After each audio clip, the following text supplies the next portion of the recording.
It's the Breakfast Club, bitches. You're a donkey.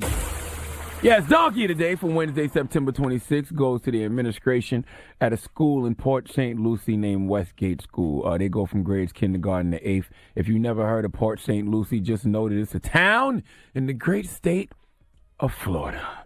Let the record show, I don't go looking for Donkey todays from Florida. They find me. You know what your Uncle Charlotte tells you damn near every day. The craziest people in America come from the Bronx and all of Florida. And if this is what's happening in Florida, then we now know why some of these people are crazy. We wonder about Florida. Is there something in the water? Is it the oranges that grow on trees in Florida? Is it bath salts? What is it that makes people in Florida so damn crazy? Well, I don't know if it's something in the water, but it damn sure is definitely something in the classroom. Okay, now I want to salute Diana Tirado. Drop on the clues bombs for her. She is an 8th grade history teacher at this school, and if I had to bet, I would say she's not born and raised in Florida. I would bet she moved there from someplace else that's not the Bronx. And if she is born and raised in Florida, then she's one of the few people in Florida who isn't crazy. Now, Diana Tirado is a teacher, and when several students in her class did not turn in their assignments, she did what any teacher would do. What would you do? You used to be a teacher's aide, right? Yeah. If students didn't turn in their assignments, what would you do? Give them detention or make them do it or call their parents. Would you fail them? If they repeatedly didn't do that, yes. Yes. But I would love to give them the opportunity to try to make it up, if possible. She just gave these kids zeros when they didn't turn in their assignments. I thought that's the way things work. Mm-hmm. All right? You don't do your homework. You don't do your assignments. You fail, period. That's how things worked when I was in school. Okay? Diana Tirado was doing her job because the kids didn't do theirs. Kids have one job. Teachers have several. Okay, kids have 2 jobs. Behave and do your work. You do those 2 things, school will be a breeze. Okay, if you behave in school, teachers won't have to discipline you. If you do your work, teachers won't have to fail you. I thought that was a simple concept, but not in Florida. Let's go to WCMH NBC4 for the report, please. Motivation, inspiration. That's what Diane Tirado strives to provide her students as a longtime teacher. So she sought the same when she started teaching 8th grade history at Westgate in Port St. Lucie last month. But then she assigned this Explore Notebook project. When several students didn't turn it in, Tirado found out about what she says is the school's no-zero policy. But what if they don't turn anything in? We give them a 50. I go, oh, no, we don't. Tirado was terminated, but there's no cause mentioned in the letter from the principal since she was still in her probationary period. Tirado hopes this time she motivates policy change. Round of applause to Florida. I mean, you have to applaud Florida's consistency. All right, consistently crazy.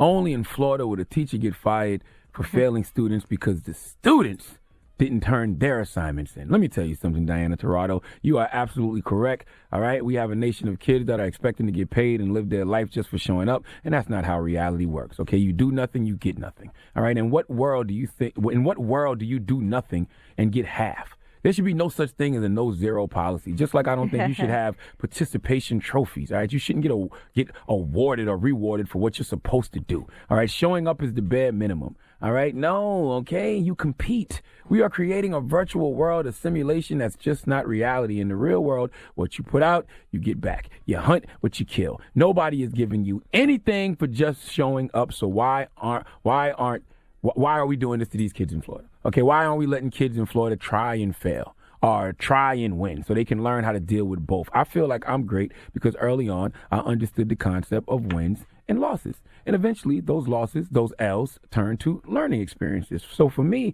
I realize now that you either win or you learn. There are no true losses in life if you learn from your losses.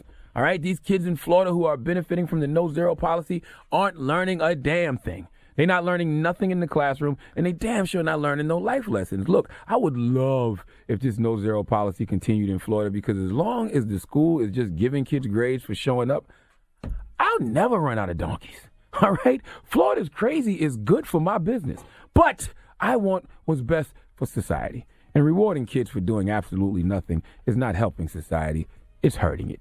Please give the administration at Port St. Lucie the sweet sounds of the Hamiltons. Oh, now you are the donkey of the day. You are the donkey of the day. Yeehaw. All right. I will say, though, that you would try not to fail a kid if possible. Like, try to give them an opportunity, find out what's going on at home. Why haven't they done what they're supposed to do? But if it's a repeated pattern, then it's a real issue. But if it's a situation where, you can try to avoid that, you can. I don't know how I feel about that, man. If I give somebody a homework assignment and you know that this homework assignment is due tomorrow, I'm going to ask you why you didn't do your homework. If you don't have a valid reason, I think you get that 0. Right, because I remember I had a couple of students that didn't used to come to class when we had tests and things like that. And so I made them come and stay every single day after school to work and catch up on things. Because the last thing you want to do is leave a kid behind, if possible. You still want to help avoid the it. kid. And Absolutely. also, a lot of times kids have things at home, like, situations that we don't even know about. So you got to individually look at that and try to figure it out. Listen, man. I'm just saying. I get what you're saying, but when you finally become an adult and you get a job, they're not giving you promotions just because. So why are we promoting kids just because? They gotta learn though. They're kids. You gotta make them do the work though. Yeah, I would try to make them do the work, but figure out what's the problem that they haven't done it, because usually there's something going on. If they're not doing the work, they get a 0. Okay, and sometimes that something going on is Fortnite.